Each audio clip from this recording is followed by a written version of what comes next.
Coming soon, the ability to order some of your own diagnostic testing. We know that early detection saves lives. But doctors say this is likely to increase patient anxiety. We're kind of wondering, what this is trying to fix.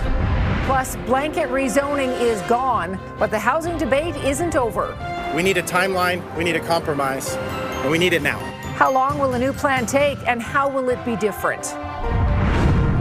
And taking a bite out of a small town business, the tasty reward being offered after a sneaky sausage heist. CTV Calgary, local breaking news with Tara Nelson. Hello and thank you for joining us. We begin with breaking news tonight. Calgary police have just lifted a shelter-in-place order at Mount Royal University. They responded to campus this afternoon after reports of a person armed with a weapon. Kevin Green is at MRU tonight. Kevin, this seems like this was a really big misunderstanding. Yeah, Tara, police were called here at about 2:45 this afternoon. They had reports of a man carrying a weapon, as you mentioned. Specifically, that weapon that the person was seen carrying was a large knife. Police responded with well over a dozen units, shutting off entrances to the school and eventually issuing a shelter-in-place order. In a press conference held just moments ago, police said they were in the process of clearing the scene when they discovered the individual in question was a staff member who worked here at the university. Additional information indicated that the individual was in fact a staff member working as a chef for the university. That information was verified by officers on scene, and once confirmed, the shelter-in-place order was lifted. Now, the incident, as I mentioned, started at 2:45. That's when police were called. But the shelter-in-place order wasn't issued for nearly an hour later by both police and by the university. And that has a lot of staff and students questioning whether the university is actually prepared for an incident should it be real. I'm greatly disappointed in the university. As I said, we have this alert system. We get an alert when it's snowing outside. We get an alert when there's a protest group on site, and yet we don't get an alert when there is an armed intruder on campus. Now, I know we started by saying it seems like it was a big misunderstanding, but police say the investigation is still ongoing and charges may yet be laid. They say those charges could be public mischief or having a dangerous weapon. The man was going to work, but the police say that doesn't excuse the incident. Tara? Okay, Kevin Green reporting. Kevin, thank you. The province introduced new healthcare legislation today to finalize the transition from Alberta Health and to allow more access to some medications in rural and remote pharmacies. Bill 29 is also the first step in giving Albertans the power to order their own medical testing by paying private clinics. As Alicia Philberg reports, some people may get reimbursed, but the province is still working out those details. Albertans may soon be able to access more tests, such as MRIs, body scans, or blood work at private clinics. New legislation lays the groundwork to allow people to get the diagnostic tests they want without a doctor's referral. It creates the legal framework for an additional optional pathway, one that supports earlier detection, faster access, and more choice. Options which may reduce wait times for those willing to pay for tests themselves or through private health insurance. In some cases, the province would repay people who covered the costs themselves.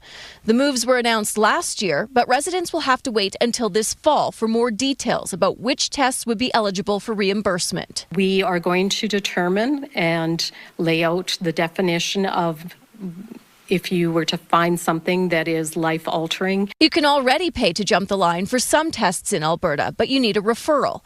The organization representing Alberta doctors says removing that could lead to unnecessary testing and further strain on healthcare. The likelihood of finding any abnormality is actually quite high, but the likelihood of that abnormality being of any clinical significance is actually very low. And we, certainly recognize that patients want to know if they're going to have a disease early on, but we also know that there's many more findings that are of no clinical significance that again lead to anxiety, further workup, and further costs. Alberta's health minister says medical tests referred by doctors will still be funded and prioritized. But wait lists for public diagnostics in Alberta remain long, some taking months, even years. Some worry these changes won't help everyone. It's not improving things for everybody. It's improving some for those who have money, but everybody else has to wait. And we're really concerned that the type of moves that Danielle Smith and her government are making is creating like a kind of rotten apple effect that our entire healthcare system may start to unravel. And Alicia joins us from Foothills Hospital tonight. Alicia, this is expected to take effect in the fall. Tara, that's when the province says that it will have regulations ready to explain which tests Albertans can go get without a referral and in which cases they might be reimbursed for those costs. The health minister suggests that it might start off slow with just a few tests and then the program may expand. She also mentions that to address that bottleneck of people who want to speak with doctors after getting tests, the province may consider something like nurse practitioners or requiring the private clinics to provide somebody to do that. She said that these regulations are all being worked out still and are expected to be revealed in the fall. Tara? Okay, Alicia, thank you. The province continues to report more measles cases. The province reported 12 new cases over the weekend, including 6 in the south. Only 1 case is considered active. 1 person is currently in hospital. 279 measles cases have been reported so far this year. More than 90% of cases have involved unvaccinated patients. Calgary has scrapped blanket rezoning, but what's next? Several groups gathered at City Hall this morning to urge council to move quickly on a new plan. But Calgary's mayor says it'll take time to make things right on housing policy. Jordan Canagan reports. A years-long battle over blanket rezoning may be over, but work on its replacement is just getting started. 6 months of silence is not a strategy. It's not leadership. We need a timeline, we need a compromise, and we need it now. Council voted to get rid of the blanket policy last week. New zoning rules are still many months away. We're going to be taking a look at the municipal development plan. Once we get that done, we can move on to finalizing the updated zoning bylaw.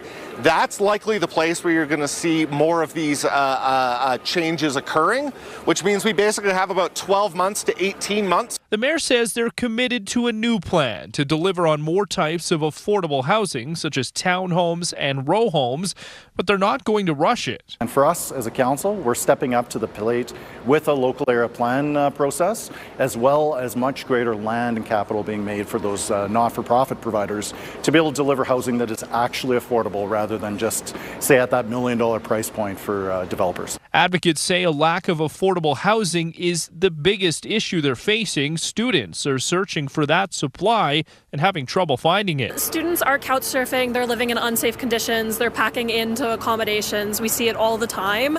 It's happening truly because rent is out of their budget. Jordan Canagan, CTV News, Calgary.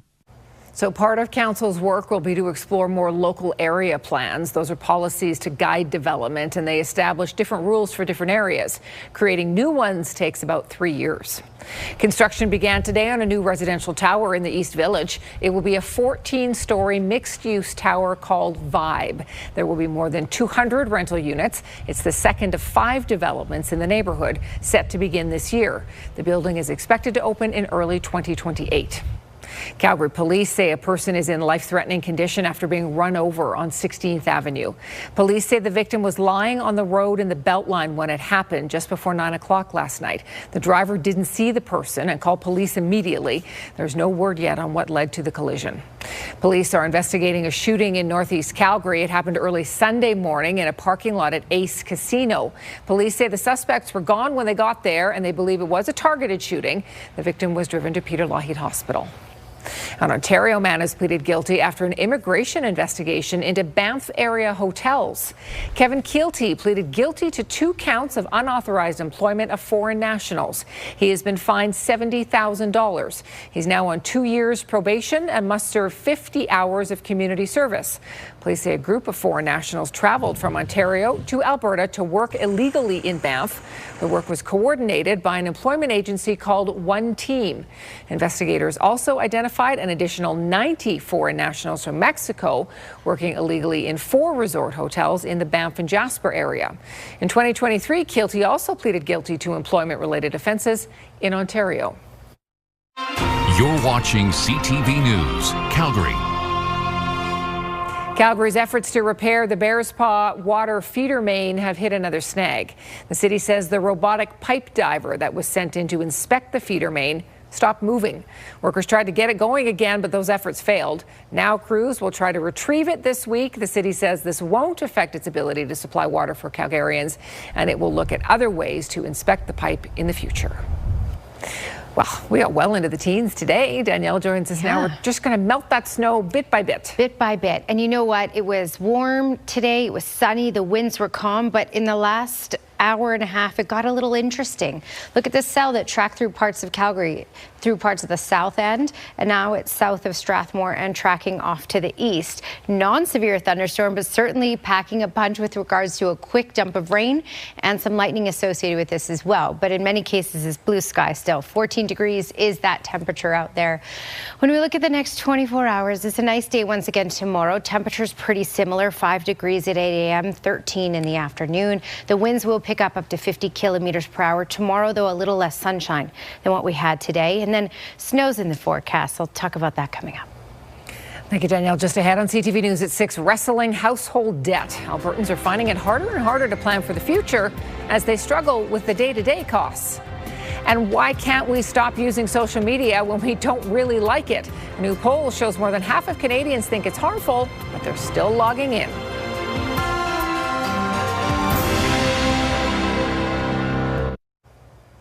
A new survey shows Albertans are experiencing financial whiplash as volatile economic conditions disrupt long-term planning and stretch household budgets. The report by accounting firm MNP shows there's a collective confidence nationally about managing debt, but many are struggling to pay the monthly bills. Here's Tyson Fedor. A new consumer price debt index found that 59% of Albertans feel their financial plans are being derailed by global uncertainty. We're at an age where we're kind of ahead, so we're okay. But yeah, there's probably some things we wouldn't bother. MNP's latest quarterly report surveyed 2,000 Canadians over 2 days last month.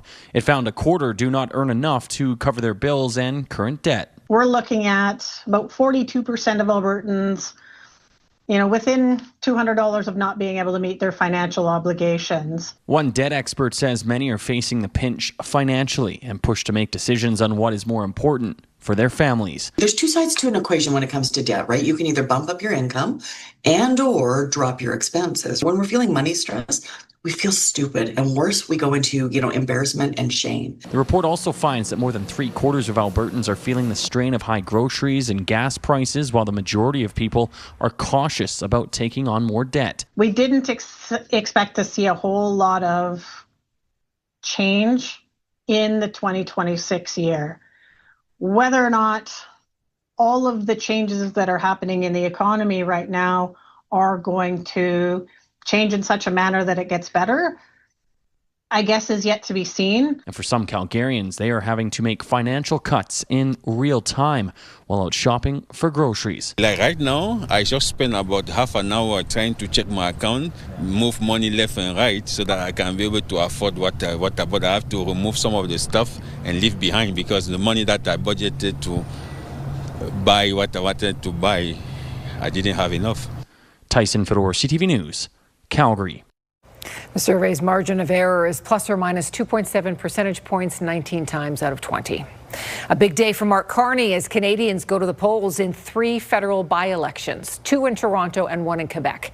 At the end of the day, the federal Liberals need to win just one of those races to get a majority government. Here's CTV's Michael Couture. For some people voting in today's by-elections, federal politics is about the person they want to send to Ottawa. She knows what the Scarborough Southwest needs. It's not like somebody that's come in from another area. So it's very important that we have somebody representing our needs. That candidate is the former deputy leader of the Ontario NDP, who's now running for the Liberals. The Liberal Party of Canada is a big tent where I see myself voicing my concerns of the people of Scarborough Southwest. Now, the new leader of the federal NDP is questioning the size of that big tent, given the Liberals welcomed 5 opposition MPs in as many months, including the latest, who held social conservative views. I think the Liberal tent is stretched so far now that the fabric must be, I don't know, is it spandex? It is something very stretchy when you can encompass Marilyn Gladue in a caucus with progressives in the Liberal Party. Now, for some voters, the issues are more important than the politics around them. Affordability, social issues, things that include everybody, cost of living. Key issues for all parties, but on Parliament Hill, the Conservatives were criticizing how the Liberals set themselves up to secure a majority. The government seems committed to their strategy of backroom deals. Now, 2 of the 3 by-elections are taking place in ridings that have historically been Liberal strongholds, meaning Prime Minister Carney is likely to get a majority less than a year after voters handed him a minority mandate. Mike Lecouteur, CTV News, Ottawa. This is CTV News, Calgary. Well, we're kind of getting everything spring can throw at us. Yeah, you had mentioned, you're kind of friends off with Mother Nature right now. A little bit. I think a lot of people are. I am included in that. We have more snow on the way for the middle of the week. So it's this roller coaster ride where every few days we seem to be thrown back into winter for a couple minutes and then back to somewhat warmer temperatures. Now, today was stunning. We had a good amount of sunshine in many parts of southern Alberta, Calgary included. Lots of sun, the winds were calm, and temperatures were quite nice and above normal. 14 degrees is the temperature at the moment in Calgary, 15 in Brooks, 17 in Lethbridge and Medicine Hat. So these are above normal temperatures. Now, earlier today, about an hour and a half ago, there was nothing on this map other than in Pincher Creek. The winds have picked up over this last hour and a half in many communities. So up to 30 in Calgary, closer to 50 in Lethbridge, and closer to 60 in Pincher Creek. It's going to be a bit windier tomorrow, and we'll see less sunshine tomorrow, but temperatures will be pretty similar. So while it was very quiet today, we got enough heat that some thunderstorm development did happen here. And we have this cell right now that's tracking to the east. So one of the first cells. Certainly interesting, right? So we've had this track through the south end of Calgary, and now it's south of Canmore and tracking off to the east. It's a good burst of rain, some lightning associated with that. Of course, this is short-lived. This is non-severe, but there's lightning associated with it, so you definitely have to get out of the way of that. All right, so here's that wave. And then we have another kind of secondary wave that could arrive within this next hour, which is why in Calgary we have the potential of an isolated shower or non-severe thunderstorm activity up until about 9 o'clock tonight. And then we quiet down. Tomorrow is a quiet day. Later in the evening hours, there's still the potential of showers possible closer to the Saskatchewan border around the Medicine Hat area. This is tomorrow, though. Tomorrow we will have some cloud cover in the city, but we will also have some sunny breaks as well. It's Wednesday that the weather really does start to change again. So clouds increasing throughout the day on Wednesday. Later in the day on Wednesday in the afternoon hours, we have the potential of an isolated shower. And then we switch over Wednesday night in through Thursday into some wet snow. All right, here's your Action Furnace 5-day forecast. 13 degrees is our high for tomorrow. So similar temperatures tomorrow, just a little windier and a little more cloud cover. 50-kilometer-per-hour gusts, especially in the afternoon, and a mix of sun and cloud. Wednesday, mainly cloudy. Showers possible in the afternoon, and then at night through Wednesday or through Thursday, that's when we're looking at the wet snow. So 2 to 4 centimeters possible Wednesday night through Thursday. And a key thing is keep that big warm coat handy because you will need it on Thursday. Our daytime high by then, just -2. New research published in the Canadian Medical Association Journal today confirms cancer is still the leading cause of death in Canada, and 250,000 new cases will be detected this year. But the study also highlights a path of hope, that these rates are declining across the country. Here's Alison Bamford.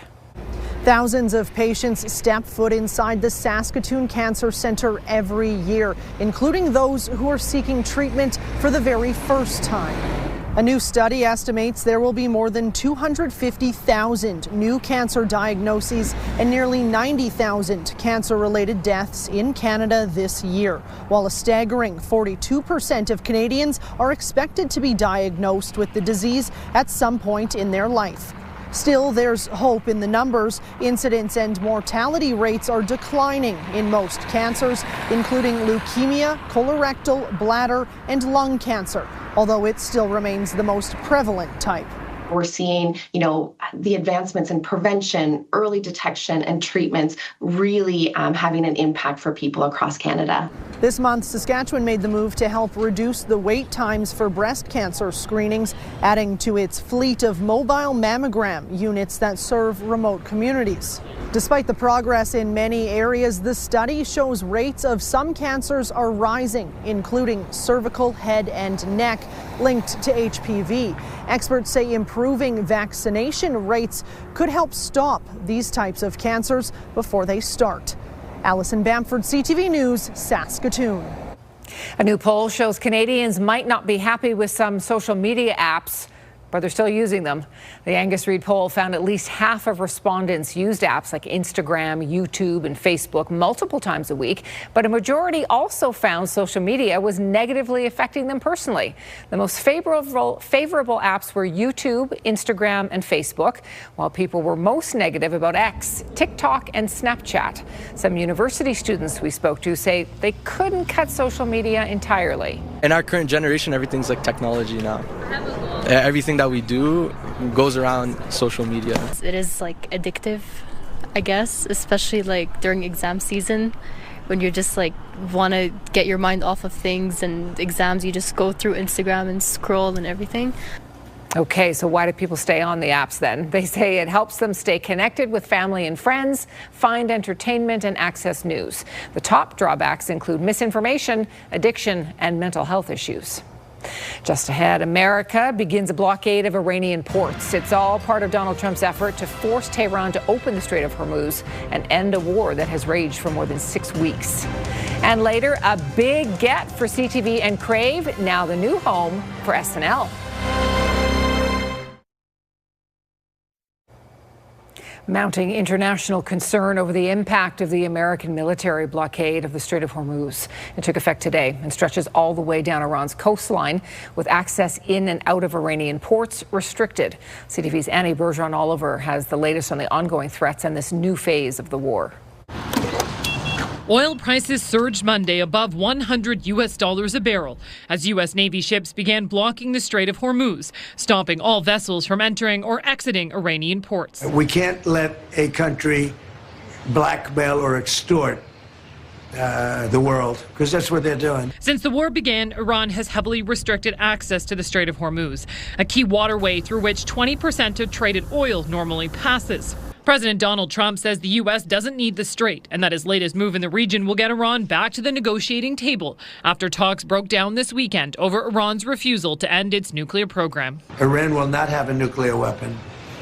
And we agreed to a lot of things, but they didn't agree to that. And I think they will agree to it. I'm almost sure of it. In fact, I am sure of it. If they don't agree, there's no deal. The new U.S. blockade seeks to starve Iran of an estimated $200 million a day in oil reserves, a form of economic pressure experts say could backfire.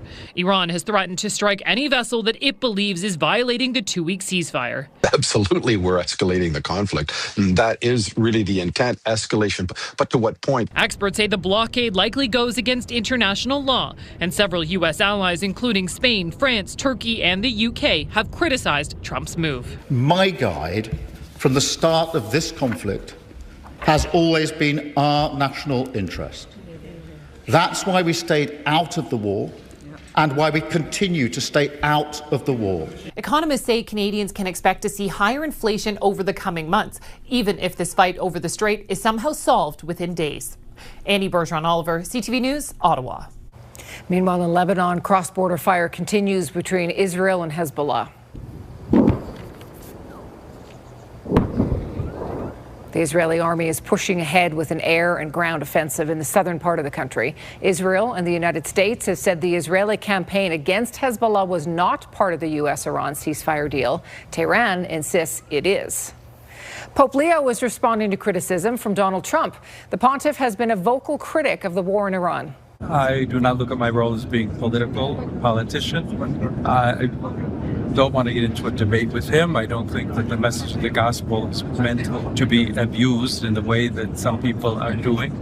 And I will continue to speak out loud against war, looking to promote peace, promoting dialogue and multilateral relationships among the states. There's nothing to apologize for. He's wrong. The other thing is he didn't like what we're doing with respect to Iran, but Iran is wants to be a nuclear nation so they can exterminate the world. Not going to happen. The first American pope stressed he's not making a direct attack against Trump or anyone else with his general appeal for peace. He has demanded that political leaders use diplomacy and negotiations to end war.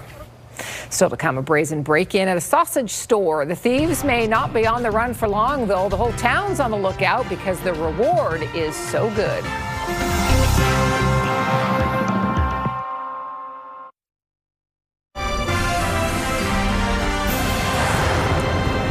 The University of Calgary officially set a world record Saturday. Thousands of people were at the university to help celebrate its 60th anniversary.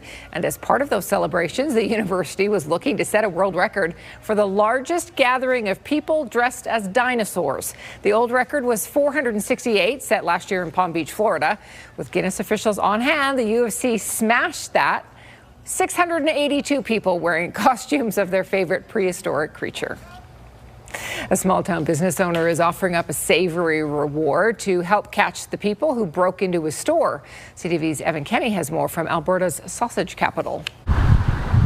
In a town known for sausage, two thieves tried to take down the Kubitsaw King. Baba Jane doesn't like change. The two crashed through the front doors of Baba Jane's Stinichi's Mundare Sausage Wednesday night. That initial drive out, there was a bit of panic because we weren't able to go into the facility yet until the police had kind of done their procedure about ensuring that no one was still inside. The sausages are safe, but the cash register was taken. They got about $90 worth of quarters. I was born and raised here. Okay. So I know the Stonichis from a way back. We're very sad that...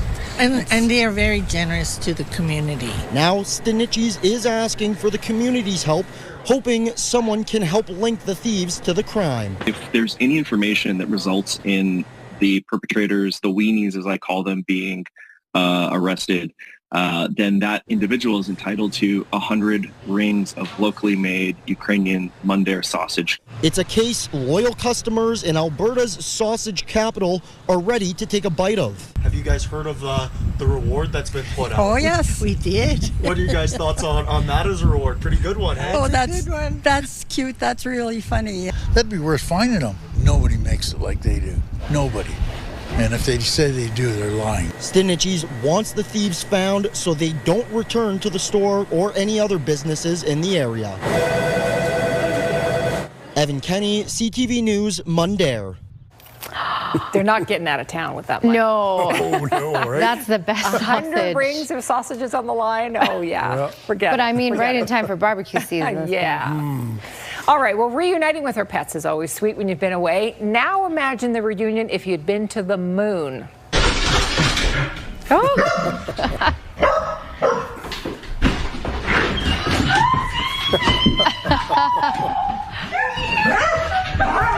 Oh, that's U.S. astronaut Christina Koch reuniting with her pooch, Sadie.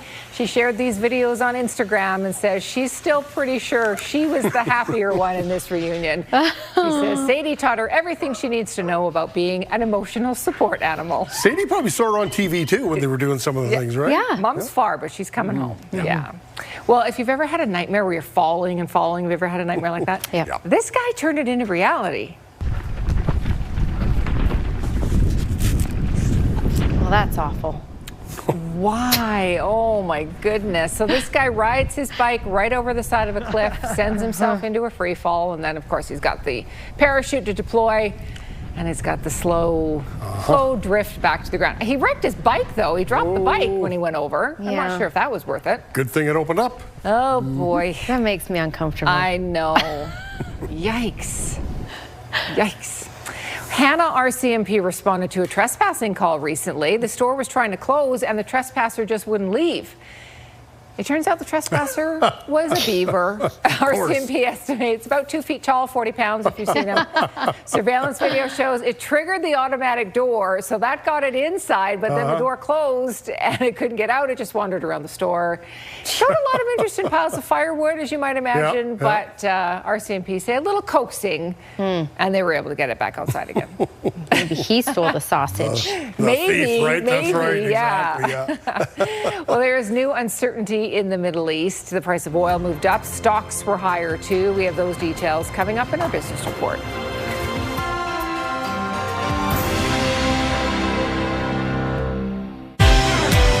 Your Morning Minute, presented by Wellings of Calgary.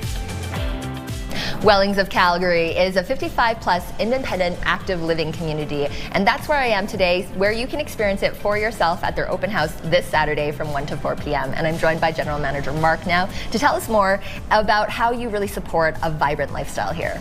Yeah, the Wellings of Calgary is a gem. We're situated beside Winsport and Olympic Park, and we've got lots of food and beverage, fitness classes, a very active lifestyle. And care freedom is really the theme here too, that helps make life easier. Absolutely, that's the whole goal, is to be care freedom. Maintenance-free lifestyle along with all the staff members. This is something that you can experience at the open house. You can visit, live it, love it. For more information, wellingsofcalgary.com. You can catch Your Morning Calgary weekdays from 6 to 9 on CTV and Crave.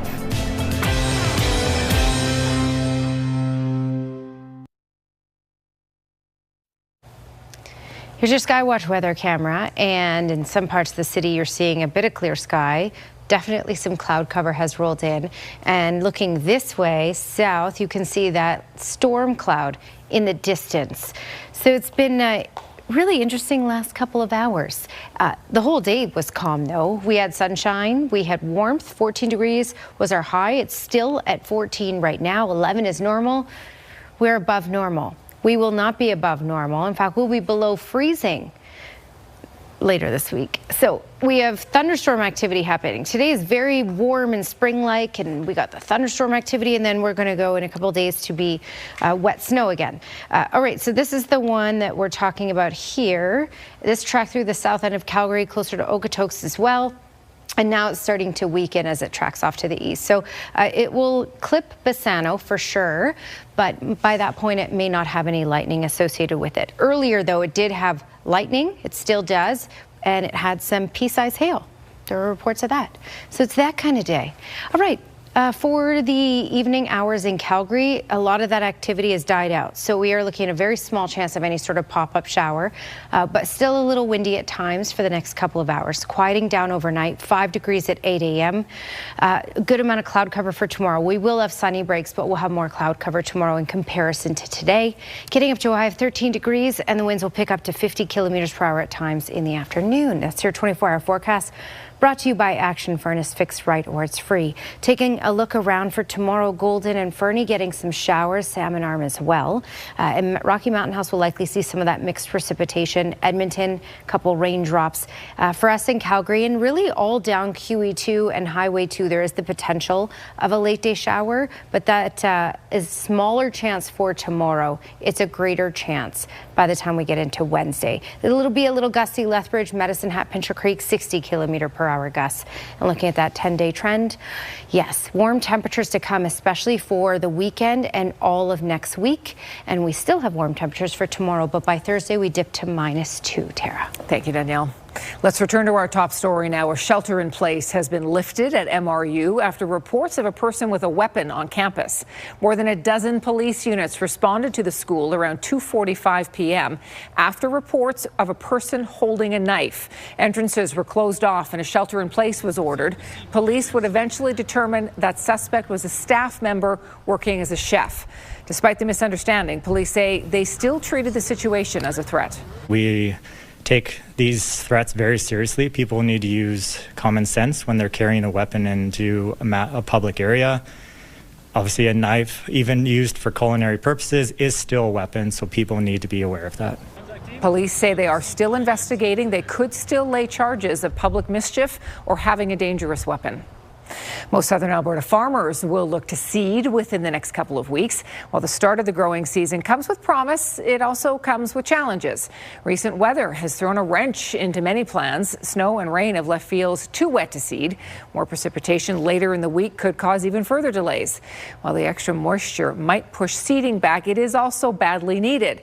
It also means reservoirs are filling, setting farmers up for later success. I think the water situation is fantastic. I'm speaking for the Old Man River Dam. In fact, I think they've been letting water out. It's at 80-some% full. It's pretty early to be that full. External factors are also causing producers to think a little more about how they operate. The conflict in the Middle East has already driven up fuel and fertilizer prices. Well, if you're picking up free compost from the city in the next couple of weeks, you might be feeling a little bit like you've won the lottery. The annual free giveaway opened today, and it's already fully booked all the way to May 2nd. Calgarians will now have to wait until April 28th to book a pickup at either the Shepherd landfill in the south or the Spy Hill landfill in the north. There's a limit of 100 litres per household. You have to bring your own containers. The nutrient-dense growing medium is very popular with many Calgarians. Well, I think it's really great that the composting is available. We use the green bins all year long, and this way we can get our compost back after the city has processed it, and we use it in our garden, mixing it with soil. Again, your second chance to get free compost will be April 28th, with a third chance on May 12th. More than 36 wood bison are beginning their journey from Alberta to a new home. 44 bison are on their way to Alaska after being loaded onto trailers at Elk Island National Park today. This is the fourth bison transfer from the park to Alaska since 2008. Parks Canada says the relocation will help ensure the iconic species roam North America for generations to come. It also helps maintain a healthy habitat within Elk Island. With Middle East peace talks collapsing on the weekend, oil stocks were expected to rise today and other stocks drop, but both gained. BNN Bloomberg's Marilla Fernandez has more. The price of oil spiked back up again today, with the U.S. now moving to block the Strait of Hormuz.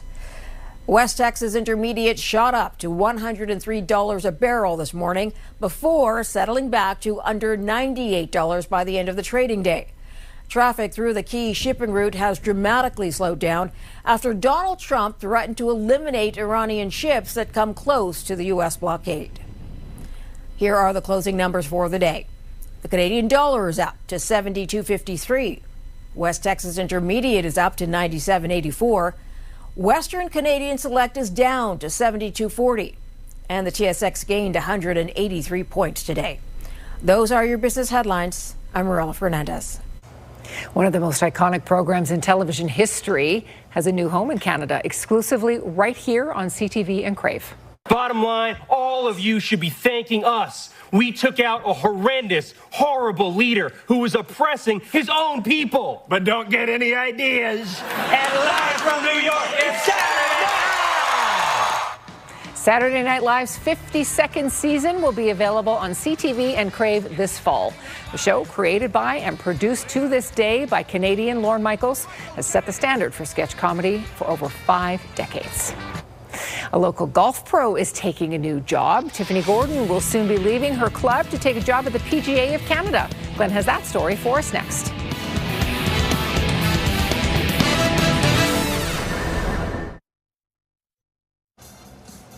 The FIFA World Cup trophy made a stop at the Saddle Dome yesterday. More than 6,000 people lined up to get a photo with that solid gold prize, which was kept behind glass. It's usually in the FIFA Museum in Switzerland, but it is on a tour across Canada. Even though there's not going to be any games here, it's nice to see that we're getting the representation that I think we deserve. You know what? You look at the weather here and you don't really think Calgary's a soccer place, but it's actually a pretty surreal experience when everybody can get together and come see the World Cup because it came to a place like this. That's a pretty great turnout. The trophy will be in Winnipeg, Montreal, Halifax, Ottawa, and Toronto, too, before the World Cup kicks off in June.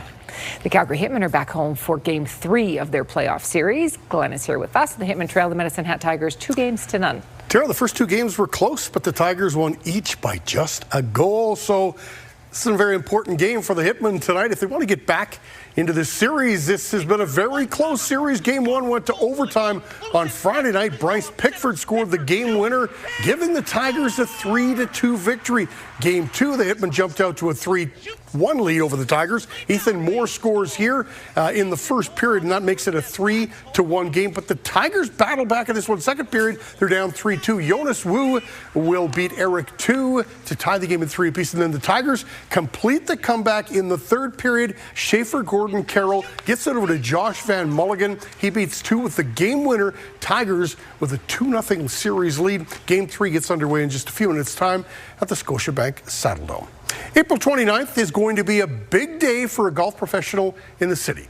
That's when Tiffany Gordon takes over as president of the PGA of Canada. Tiffany Gordon is a PGA Canada professional. She's worked in the golf industry for 35 years. Right now, she serves as Director of Culture at Carmody Golf Club. At the end of the month, she'll add President of the PGA of Canada to her resume. The PGA of Canada means a lot to me. I mean, it's been something that's been kind of ingrained in me all along. This is just next step. Never thought really at this stage in my career that I'd be just ramping up again, but it's exciting, and I just have such a passion for the industry. The PGA of Canada has been around since 1911.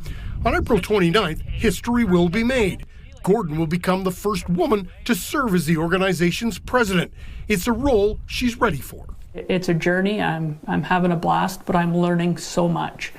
I'm learning so much about our members across this country.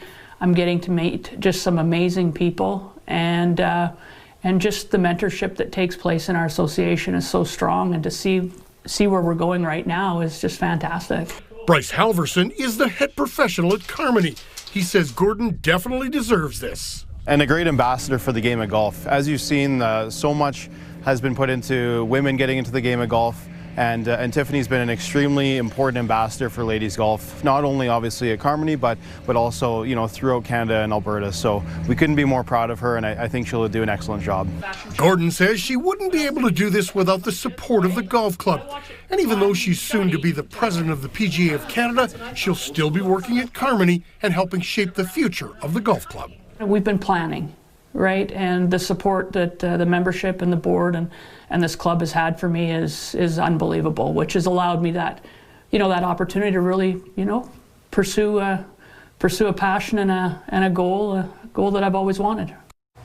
In her role as president, Gordon will get to go to all the majors. She says one of the most exciting things is the knowledge that she's going to be able to gain along the way meeting so many people in this industry. That's fantastic. Congratulations to her. You bet. Yes. Big. And also Glenn's big goal, right? Imagine going. Well, that would be cool. That would be great. Yeah. I don't think you have to be able to have the resume for that. You know, I mean. All right, well, let's talk about this weather because it was very spring-like today. The sun, the warmth, the low winds, but then the late-day thunderstorm activity. Hey, we're in spring, although we'll be back out of spring, especially for Thursday. For tomorrow, more cloud cover than what we had today. Temperatures pretty similar and a little windier, 50 km/h gusts. Wednesday is when we get into the chance of a late-day shower, and then Wednesday night through Thursday, snow, 2 to 4 centimeters. A high of -2 on Thursday. I am so sorry. Okay, weather window brought to you by Lux Windows and Doors, crafting quality windows and doors for your style, budget, and Alberta's climate. And here's the storm that tracked near Okotoks and to the south of the city. And this is from Lori Inglis. Really cool shot. And this came with some small pea-sized hail as well. Thanks for your company tonight. Have a terrific evening. We'll see you tomorrow.